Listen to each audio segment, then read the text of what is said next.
जय.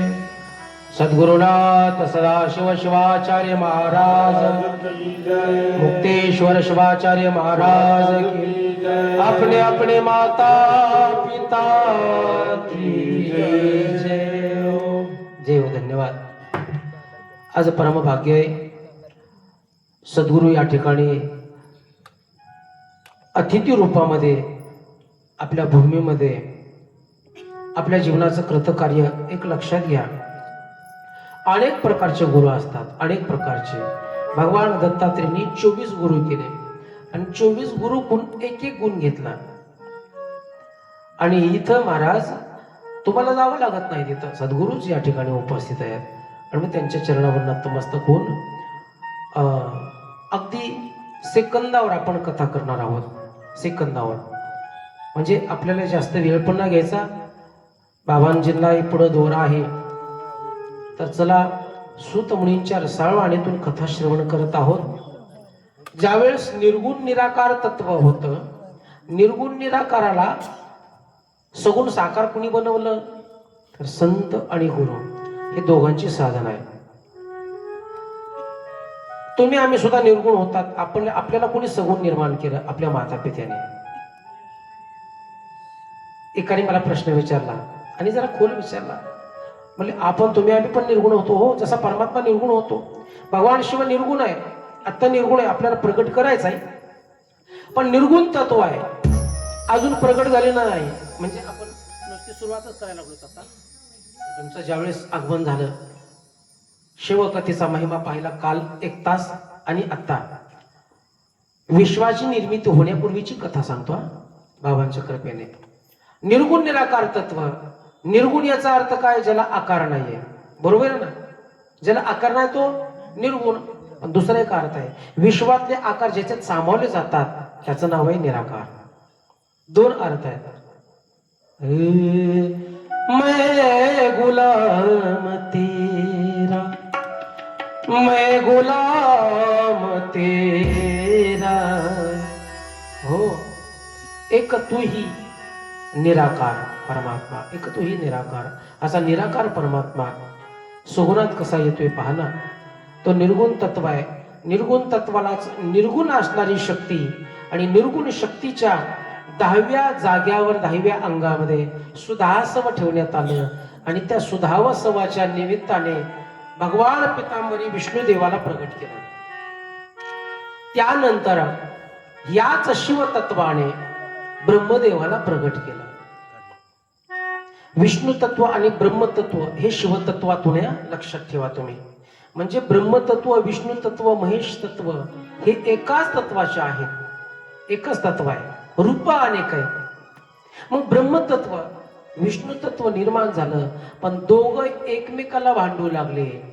भगवान विष्णुदेव म्हणतात विश्वात मी मोठा आहे, ब्रह्मदेव म्हणतात मी मोठा आहे. बस त्या दोघांचं त्या काळातले शाब्दिक भांडण झाले असे ग्रंथात आहे.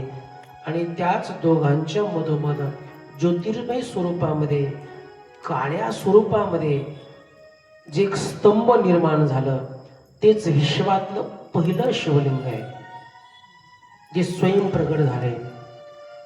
आणि मग कळाना, दोन्ही देवतांना कळाना, तुम्ही सुद्धा देव आहेत, पण तुम्ही तुमच्यातल्या देवाला झोपवलं. तुम्हाला वाटतच नाही तुम्ही देव आहेत. आता तुम्ही ना म्हटलं की तुम्ही शक्ती आहात, तुम्हाला वाटतं का? तुम्ही पार्वती आहात, वाटतं का तुम्हाला? नाही वाटत. संसारामुळे खोटं खोटं बोलावं लागतं, भांडण तंडण करावं लागतं. तर आम्ही कशाचे देव, आम्ही कशाची पार्वती आहेत. तुम्ही पार्वती, पण तुम्ही तुमच्यातल्या पार्वतीला झोपवलंय संसारामुळं. तुम्हाला म्हटलं तुम्ही प्रत्यक्षात शिव आहेत, तुम्हाला नाही पटणार. नाही नाही महाराज, आम्ही सगळं पाप करणार, आम्ही कशाचे शिव नाही करणार. तसंच हे देव आहेत, अज्ञान रूपाने बांधतात. आणि ज्योतिर्मय स्वरूपामध्ये ज्यावेळेस स्तंभ प्रगट होत आहे आणि त्यावेळेस दोन्ही देवतांनी अनेक प्रकारे पाहिलं की स्तंभ सुरुवात कुठं झाली, शेवट कुठे, दोघांनाही कळालं नाही. दोघांनी हात जोडले आणि साधना केली की हे बाबा कोण आहात आपण? आम्हाला वाटलं विश्वातले आम्हीच सर्वश्रेष्ठ आहात, पण आमच्यापेक्षा कोणीतरी वेगळा आहे. कोण आहात आपण? आणि त्यावेळेस एक शब्द उच्चारला गेला, ओंकार प्रगट होत आहे. आणि हेच आर्य सनातन धर्माचं ओंकार. तेच ओम म्हणजेच ब्रह्मतत्व आहे, ओम म्हणजे शिवतत्व आहे. आणि ओम म्हणजेच महेश तत्व आहे. म्हणून सगळ्यात सर्वश्रेष्ठ काय आहे? ओम नमः शिवाय.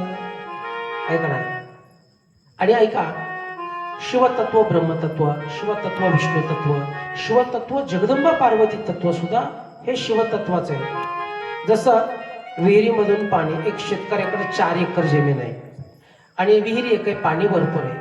मग त्यांनी 1 एकर ऊस केला, 1 एकर मिरची, 1 एकर कारलं केलं, असं 2-3 एकर मध्ये अनेक प्रकारचे त्या ठिकाणी शेती केली. त्याच विहिरीतलं पाणी ऊसाला गेलं, ऊस गोड झाला. तेच पाणी मिरचीला गेलं, मिरची तिखट झाली. तेच पाणी कारल्याला गेलं, कारलं गोड झालं, तिखट आंबट कडू झालं का? हा, असं सांगत जा. तुम्ही सांगितलं म्हणजे बरं वाटतंय. सांगावं, पाणी एकच आहे ना, एकच पाणी ना, पाणी एक आहे, पण प्रत्येकाचे गुण वेगवेगळे आहेत. तसं ब्रह्मतत्व म्हणजे जे शिवतत्व एक आहे, विश्वातलं, विश्वाला निर्माण करते, विश्वाला जन्माला घालणारं तेच तत्व आहे. तेच प्रत्येकाच्या हृदयामध्ये आहे आणि तेच तत्व तुम्हाला प्रकट करून देतात. त्याच नाव गुरुदेव आहे. हा, ते तुम्हाला मला असं सहजासहजी होत नाही मला. आणि बाबांचे मी अनेक मीडियाद्वारे त्यांचे कार्यक्रम पाहतो. योगाकडे मी आत्ता जो कार्यक्रम झाला, अयोध्यामध्ये श्रीरामकथा होती, पण मी तिथून बसून ते कार्यक्रम पाहिला. जगद्गुरूंचा तो 16 पाहिला महाराज, त्यागाची मूर्ती. आणि बस, जीवनामध्ये सगळे प्रकारचं सुख प्रदान करणारे, अंधकारातून प्रकाशाकडे नेतात, त्यालाच म्हणतात गुरु. अलग लक्षात. आणि याच पद्धतीने सूत मुनी कथा प्रारंभ करू लागले, सांगू लागले. विश्वाची निर्मिती अशा प्रकारे झाली. त्यानंतर 12-12 हजार वर्ष दोघांनी साधना केली, ब्रह्मदेवानी आणि विष्णुदेवानी. आणि ज्यावेळेस 12,000 वर्ष साधना विष्णुदेवाची झाली, निष्ठावंत, आणि मग त्याच वेळेस त्यांच्या शरीरातून स्वेद निर्माण झाला, त्याला घाम म्हणतो. त्यातच तरंगू लागले, नीर झालं पाणी, म्हणून नारायण हे नाव त्यांना पडलं. ब्रह्मदेवाला 12,000 वर्षाची साधना करायला सांगितली आणि मग ती साधना केली. आणि मग तेच शिवतत्व आहे, अजून निर्गुणच आहे बरं का, अजून सगुण नाही झालेला. आणि मग त्यांनी सांगितलं आकाशवाणीने की ब्रह्मदेवाजी तुम्ही सृष्टी निर्माण करा, विष्णुदेव तुम्ही पालन करा, मोक्ष द्यायचं काम मी स्वतः करतो. आणि मग 3 शक्ती निर्माण केली, एक वाग्देवी, एक लक्ष्मी आणि एक जगदंबा. अशा 3 शक्ती निर्माण करून या ठिकाणी जय मंगलम, जय नम पार्वती पते शिव हर हर महादेव.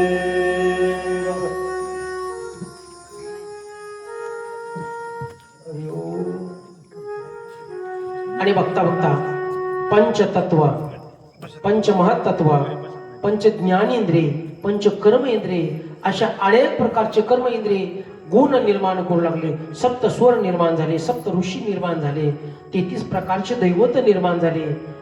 पण ब्रह्मदेवाकडून सुरुवातीलाच या विश्वात स्त्री पुरुष निर्माण करताना घोटाळा झाला होता. ज्या वेळेस ब्रह्मदेवाने साधना केली की हे शिवा निर्गुण निराकार आहात, पण मी स्त्री पुरुष विश्वाची निर्मिती कशी करायची, त्यावेळेस त्यांनी एक स्वरूप दाखवलं होतं.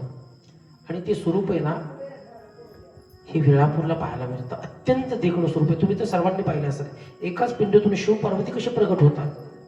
अशा पद्धतीने ब्रह्मदेवाला त्याचा भास झाला. ब्रह्मदेवाने त्या पद्धतीने मूर्तीची स्थापना केली.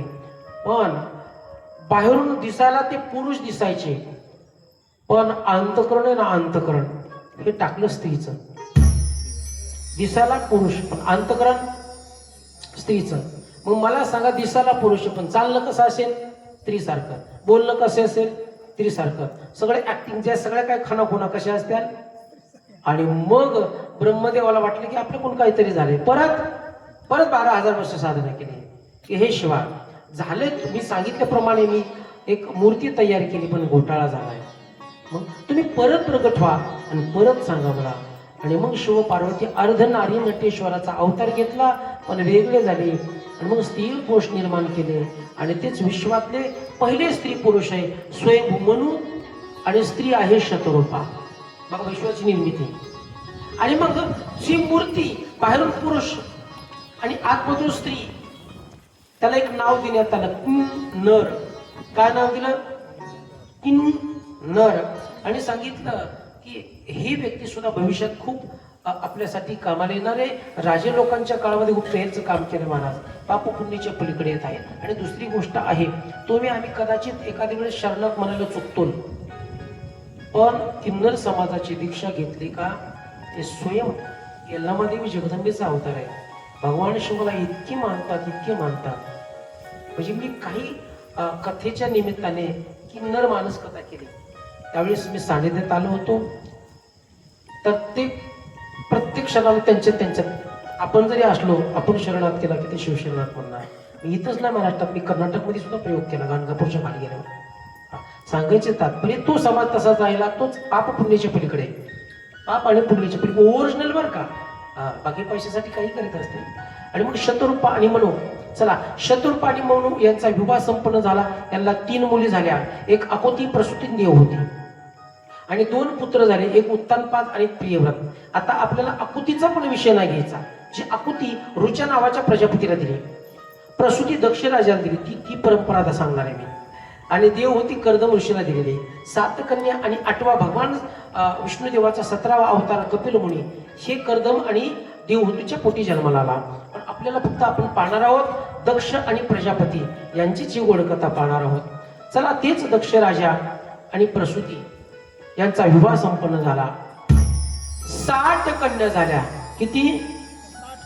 60. आपल्याकडे कन्यापूजन असतं बघा. 60 कन्या झाल्या. कुठे चेहऱ्यावर नाही त्यांच्या काही असं काही आट्या पडल्या.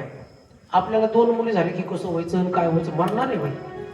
महाराज भाग्यवानाला मुली होत्या, पण ते एकीकाळी स्त्रियावर सुनांवर खूप जाच व्हायचा, सासूरवास व्हायचा.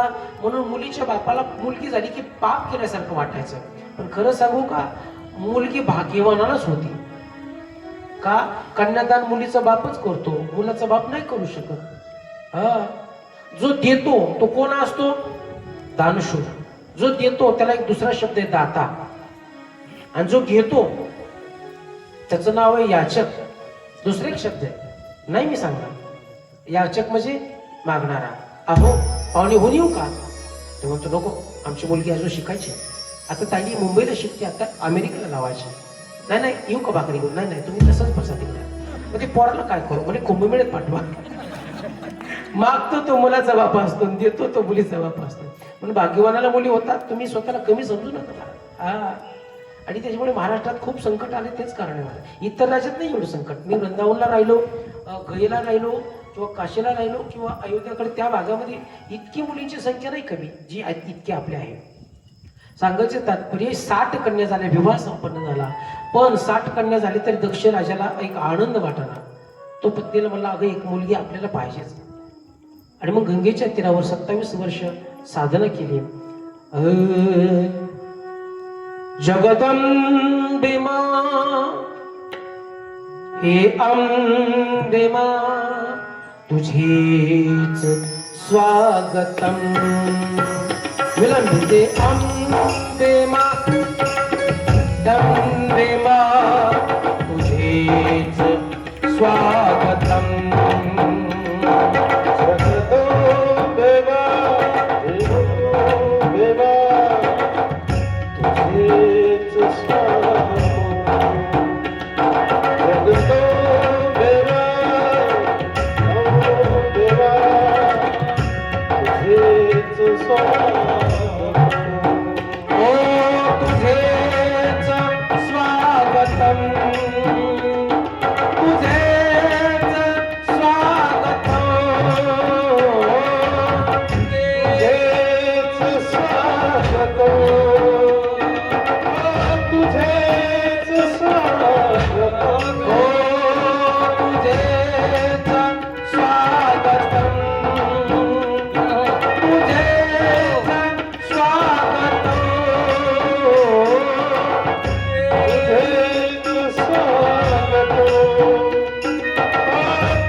तुझेच स्वामी, तुझेच स्वामी.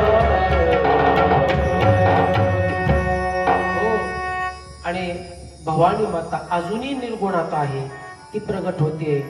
आणि प्रगट झाल्यानंतर वरमुळी त्यावेळेस दक्षाने सांगितलं की हे अंबिका, बस मला काही नको, तू आमच्या पोटी जन्माला ये.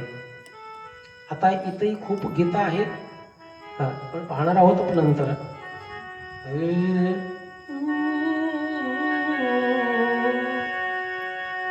जगदंबे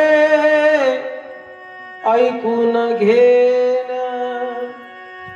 हाक ऐकून भक्ताची घेना. नाही, आता नाही, आपल्याच गावाचे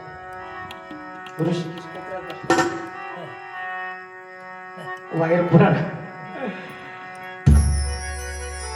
जगदंबा लाड लाड येना,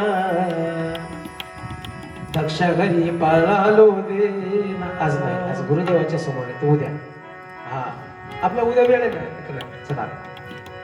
बस अशा पद्धतीने सुतमुनी कथा प्रारंभ करतात. आता एक कथा रूपाने, चरित्र रूपाने मन तत्व निर्माण होते, पंचतत्व निर्माण होते, पंचकर्मेंद्रिय, पंचज्ञानेंद्रिय, सगळ्या प्रकारची सृष्टी निर्माण झाली. पुरुष तत्व आहे, स्त्री तत्व आहे, सगळ्या प्रकारची सृष्टी प्राप्त होत होत होत मला दक्ष आणि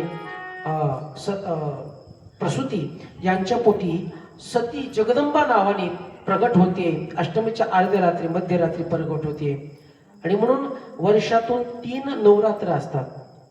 आपल्याला एकच माहिती आहे, अश्विन चैत्रिक नवरात्र. बाहेर ते इतर राज्यामध्ये चालतं ते, म्हणजे तिकडे 3 नवरात्र करतात, आपण करतो ते अश्विन महिन्यामध्ये. अशा पद्धतीने 3 वेळेस प्रगट झाली जगदंबा. आता निर्गुण जगदंबा सुगुण झाली आणि सुंदर देखण्या स्वरूपामध्ये लुटू खेळू लागली. तिचं नाव ठेवण्यात आलं उमा अंबिका भवानी. पण सगळ्यात आवडीचं नाव ठेवलं, तिचं नाव सती. सती 5 वर्षाची असताना ब्रह्मदेव आणि नारदजी आले.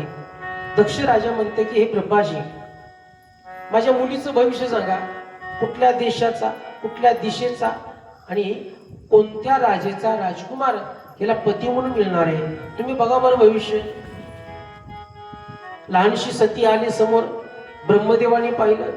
आता ब्रह्मदेवाने बघितल्यानंतर ब्रह्मदेव मनात म्हणतात, सगळ्या जगाला जन्माला घालणारी ही आई, आणि आईचं भविष्य लेकरू विचारतं का. पण आता नाविलाज झाला, म्हणजे आता नाही सांगणार, निवांत सांगेल. पण ब्रह्मदेवाने बघा, जी तुमच्या आमच्या कंठावर, जे शिवलिंग ना तुमच्या आमच्या कंठावर आहे ना, तसंच एक छोटीशी मूर्ती दिली, अंगठ्या एवढी, आणि सांगितलं सती, हा तुझा नवला. काय म्हणले, आता लहान लेकरांना काय असते. आणि मग तिने ती छोटीशी मूर्ती घेतली, अंगठी एवढी, आणि पळू लागली मैत्रिणीमध्ये. तिच्या मैत्रिणी विचारलं लागलं, सती काय हे, काय नवीन दिसतंय, कसलं खेळणं आणलं गे. ती म्हणायची, आमच्या बाबाने सांगितलं हा माझा नवला आहे. म्हणजे अशा पद्धतीने तिने साधना केली. बातुकलीच्या खेळा मधली राजा निकरानी, अशा बातुकलीच्या खेळामध्ये. पण तिने शिवाला, भगवान शिवलिंगाला पती स्वरूपातच तिने साधना केली. या गोगणी परत असं ती उपवर होते. इकडे भगवान शिव आनंदपणामध्ये काशीमध्ये प्रगट होतात. मग त्या दोघांचा विवाह होतोय. पण त्या विवाहाचा मी इतका विस्तार करणार नाही, कारण तो विवाह जास्त काळ टिकणार नाही. आलं लक्षात, तो विवाह जास्त काळ टिकणार नाही. मग त्याची जी कथा आहे आपण विस्ताराने उद्या पाहणार आहोत. पण ऐका, गुरु बिना घोर अंधेरा साथी रे. बस असे सद्गुरू या ठिकाणी उपस्थित आहेत, आदरणीय वंदनीय. आपण शिवकथेच्या माध्यमातून भगवान शिवापर्यंत जायचं आहे. आपण भगवान शिवापासून खूप दूर होऊ लागलो, आणि मग कशा पद्धतीने शिवापर्यंत जायचं आहे, आणि हे सांगणारे, तिथपर्यंत घेऊन जाणारे जे दुआ असतो ना, आणि त्याला सद्गुरू म्हणतात. जे तुमचं आमचं कल्याण करतात त्याला सद्गुरू म्हणतात. जीवनामध्ये आम्हाला जीवन सगळ्यालाच कळतं महाराज, सगळ्याला कळतं. प्राण्यांना वाटतं की आमचा उद्धार व्हावा, पण प्राण्यांना कुठं गुरु कळतंय, प्राण्यांना कुठं माहिती की गुरुचं दर्शन कसं घ्यावं, कसं भेटावं, कशी प्राप्त करावी, नाही ना कळत. गेला त्यांचा जन्म व्हायला, पण तुम्हाला आम्हाला तर कळते ना. आणि म्हणूनच या पुरुषोत्तम मासामध्ये, या महोत्सवामध्ये कालपासून आपण शिवमहिमा पाहतो. अजूनच शिवकथेत प्रवेश करायचा आपल्याला. आपण अजून शिवकथेत प्रवेश केला नाही खऱ्या अर्थाने. आणि मग शिवकथेत प्रवेश करण्यापूर्वी शिवकथेचा महिमा श्रवण करणं खूप गरजेचं आहे. जसं तुमच्या प्रत्येकाच्या घराला दरवाजा आहे की नाही? आहे. आणि मग दरवाजा पण आहे आणि खिडकी पण आहे का नाही? मग तुम्ही घरात प्रवेश दरवाजातून करता का खिडकीतून? खिडकीतून करता नाही ना? दरवाजातून करतात. दरवाजातून घरात प्रवेश करतो त्याला काय म्हणतात? सज्जन म्हणतात, आहे का नाही? पण खिडकीतून कोण येतं? चोर येतात. आपल्याला खिडकीतून नाही प्रवेश करायचा, आपल्याला दरवाजातूनच करायचा आहे. आणि मग जसं ग्रंथामध्ये प्रवेश करायचा आहे, आपण पाहिलं ग्रंथाची प्रवक्ते कोण, ग्रंथाचा तुमचा आमचा संबंध काय, ग्रंथाची फलश्रुती काय, आणि ग्रंथ कोणी कोणी श्रवण करू शकतं. आपण काय पाहिलं? अनुबंध चतुष्टायी. आणि तशाच पद्धतीने अजून एक तुम्हाला जीवनामध्ये आनंद निर्माण करायचा आहे, तर त्याच्यासाठी एक गोष्ट करा. तदीयता, तोदीयता आणि मदीयता. मी माझी वेळ संपवतोय, कारण बाबांकडे माईक देणार आहे मी. परत अजून आहे की आपण 2-4 दिवस. तदीयता, तोदीयता, मदीयता अर्थ सांगून जाईल, कळाला तर आनंदाचा आहे. तदीयता, हे गुरुदेवा, हे सगळं माझं वैभव आहे ना, हे माझं नाही बरं का, तुमचीच कृपा आहे आणि तुमचं आहे, माझं नाही काही. तदीयता, तोदीयता, हे गुरुदेवा तुम्ही माझे आहोत, तुम्ही कोण आहेत? माझे आहेत, आणि माझं वैभव तुमचं आहे. आणि मदीयता, मी तुमचा आहे. हे शिवा, मी तुझा आहे, तू माझा आहे, आणि माझं वैभव तुमचं आहे. तदीयता, तोदीयता, मदीयता. जय हो शंभो माझा माझा माझा माझा माझा शंभो माझा, मी शंभो माझा,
तदीयता, तोदीयता, मदीयता. तुमचं वैभव तुमचं नाही, तुमच्या गुरुदेवाचं आहे.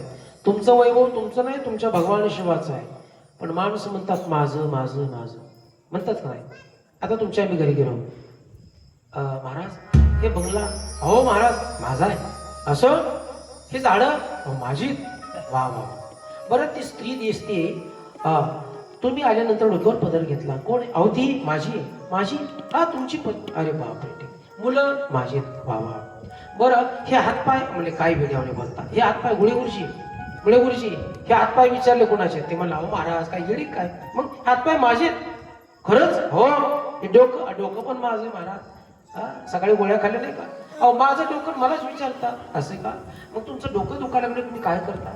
अहो म्हणजे काय करतो, डॉक्टरला फोन करतो जातो डॉक्टरकडे. का? तुमचं डोकं दुखायला लागल्यावर तुमचं ऐकत नाही का? हे डोक्या लय दुखू नको, एकच ठोका टाकेल. ऐकायला पाहिजे त्यांनी.